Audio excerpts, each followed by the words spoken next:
どうもリュウクです。今回はバッグをどうやって選ぶかについて話していこうと思います。僕が普段 YouTube や Twitter などで活動していて、どういうふうにバッグを選んでるんですかという質問や、仕事や普段使いでリュックを使いたいんですが何を選んだらいいですかというコメントを多くいただきます。一個一個コメントに返していってもいいんですが、一度自分のバッグを選ぶときに考えている着眼点だったり、大事にしているポイントについて話しておこうと思いました。そんな感じで今回はちょっと雑談っぽい感じになっちゃうんですが、僕がバッグを選ぶときに何に着目しているかについて話していきます。今回のトピックは色です。それでは行ってみましょう。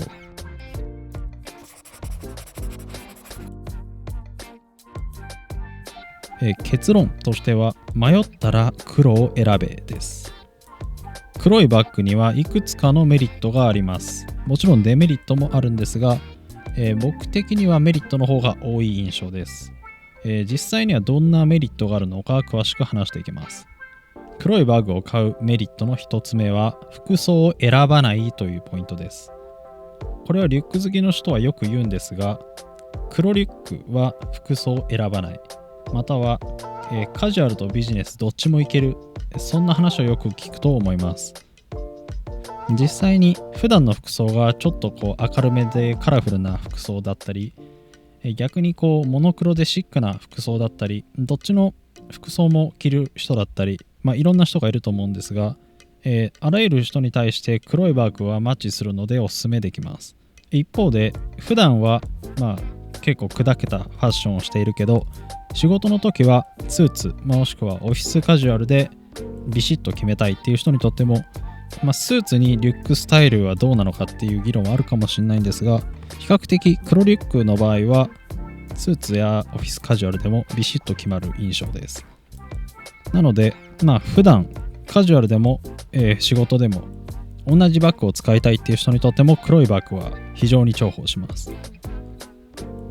黒いバッグを選ぶメリットの一つ目は服装を選ばないです。二つ目は汚れが目立ちにくいです。黒いバッグは汚れが目立ちにくいといっても、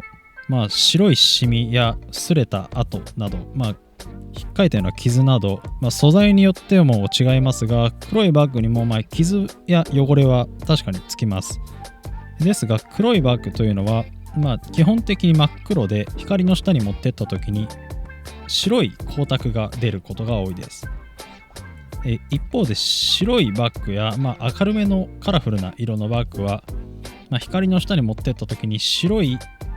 光沢が出るんですが、白いバッグや、明るいバッグにつく汚れっていうのは、砂ぼこりのような茶色い汚れや黒いシミが目立ちます。これは何を意味しているかというと、黒いバッグは黒い生地に対して白い汚れがついても、普段使っていてもそんなに汚い印象はあんまり受けないということです。反対に白いバッグはどんどん黒ずんできてしまうので、使っていれば使っているほど年季が入ってきてしまうというか、白いバッグの方がちょっとパッと見汚い印象になりやすいっていうところですね。そういう意味で汚れにくい、汚れやすいという話というよりは、汚れがついても目立ちにくいっていうメリットがあります。3つ目のメリットは素材の選択肢が豊富というポイントです。バッグを選ぶときに素材はナイロン製のものだったり、レザー製のものだったりいろいろあると思うんですが、基本的にどの素材においても黒っていうカラーバリエーションは存在していると思います。ナイロンだったら有名なとこだとコーデュラナイロン、コーデュラバリスティックナイロンだったり、X パークだったり、レザーもキャメルっぽい感じの茶色いレザーもありますが、結構黒いレザーっていうのも多く扱われていると思います。なので、黒いバッグを探してるってなった時に、素材は基本的に選び放題です。最後に4つ目のポイント、黒いバッグを買う時のメリット4つ目はリセールバリューが高いです。これはちょっとバッグを頻繁に買い替える人向けの話になっちゃうかもしれませんが、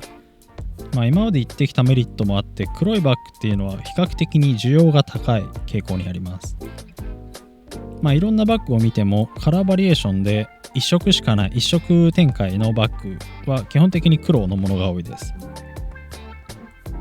オフィスで使いたい人、普段使いをしたい人、いろんな用途で使えるバッグは比較的需要も高くてリセールバリューが高い傾向にある気がします。なのでこの形のバッグ試してみたいけどもしかしたら気に入らなくて売っちゃうかもしれないなっていう人はメルカリで高く売れやすいブラックを選んでおくと無難かもしれません。ここまで黒いバッグのメリットを、たくさん言ってきましたが、逆に明るい色のバッグを選ぶメリットもちゃんとあります。ここからは明るい色のバッグを選ぶメリットについて話していきます。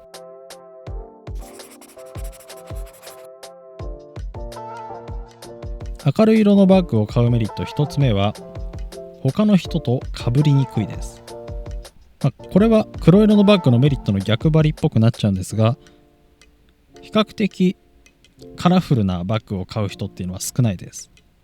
特に人気のモデルのバッグ、例えばノースフェイスのシャトルバックパックなんかはだいたいサラリーマンの人が1人や2人電車の中で使ってると思います。そしてそれはほとんど黒色のことが多いです。そういう意味でも自分のアイデンティティをちゃんと出したいであったり、あんまり他の人と被りたくないっていう人にとってはあえてカラーのモデルを選ぶっていうのはありかもしれません。2つ目のメリットはこれはちょっと意外なメリットかもしれないんですが、熱くなりにくいっていうメリットがあります。これはどういうことかというと、黒というのは光の性質上太陽光の下などに置いておくとどんどん熱を吸収してしまいます。特に夏の炎天下の中、バーベキューの時とかに外にポンってリュックを置いておくとどんどん中が熱くなって、例えば PC なんかを収納している場合は結構危険な状態になってしまうことがあります。基本的にはバッグというか荷物は日陰、木陰に置いておくのがベストなんですが、もしも日向に出てしまった時に中のデバイス、荷物を守りたいという人や、比較的外にいる時間が長い人、外回りが多い人なんかも明るめの色のリュックを選ぶっていうのは、明るめの色のリュック、特に白いリュックを選ぶといいかもしれません。最後に明るい色のバッグを選ぶメリットの3つ目なんですが、好きな色だと気分が上がるっていうポイントがあります。これは結構気分的でどうでもいいように聞こえますが、一番大事なポイントだったりします。バッグというのは洋服と違って着回したりせずに、基本的にはみんな毎日同じものを使っていくと思います。毎日触れて、毎日背負って、毎日目にするものが、自分の好きな色の方が気分がちょっとだけ高くなると思います。黒色のバッグは僕おすすめなんですが、あんまり無理に黒を買ってしまってあんまり気に入らないっていうよりは、